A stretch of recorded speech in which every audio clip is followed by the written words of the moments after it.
Now let's talk about auto body for a moment. And I'm going to put it very simply how to do it. The physics behind auto body and what a bodyman looks at. A bodyman has to go fast and make money, save time, make money, like everything else. Now what I've done here is this little handle, I have to keep it on here because it keeps the bike upright. So I had to paint it in place, or in clear. So I'm clearing that right now. But there's a couple other pieces over here that I'm working on. And I want to point out, just in simple layman's terms, how a guy at home can do a little bit of auto body on his bike and why we do the things of what we do. These are the three pieces that I'm doing, which is this headlight cover, this blinker, front blinker cover, and this is a little really rare piece. This is a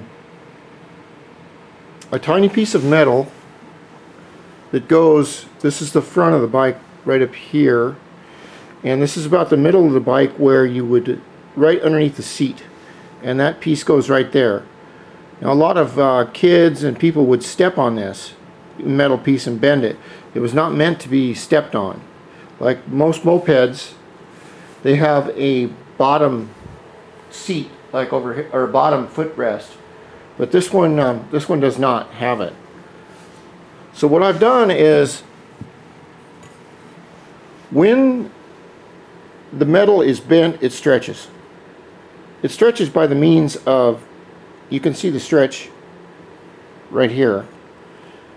What happens is the metal is bent out of place and the metal becomes thinner, so there is more surface. The more surface causes either a bulge on one side or another, as you can see right here underneath. It will cause a bulge up or down, what's called an oil can effect, which you don't want. It's a pain in the ass to get rid of. But what I've done is I've tapped down the bad spot right in here, and I put some JB Weld over it. It's because I'm too lazy to go down and buy a gallon of Bondo. But I put the JB Weld over it, and then I put, halfway sanded it down, and then I put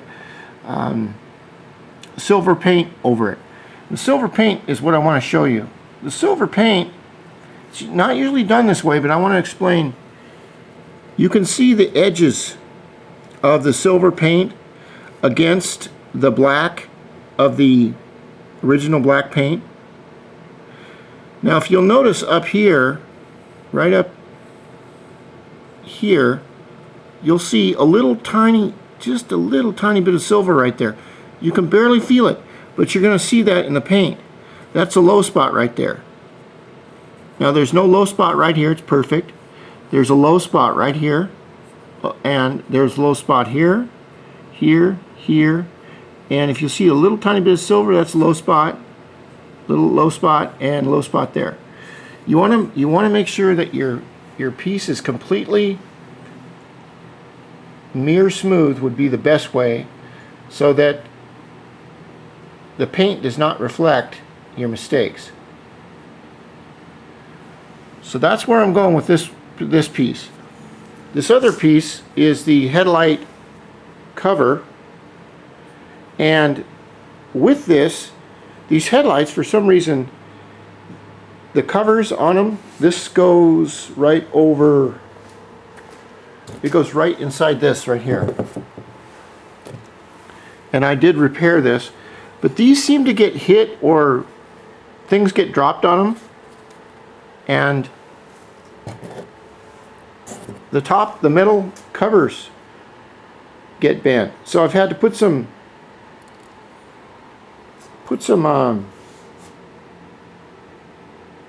JB Weld on that and sanded it down like Bondo.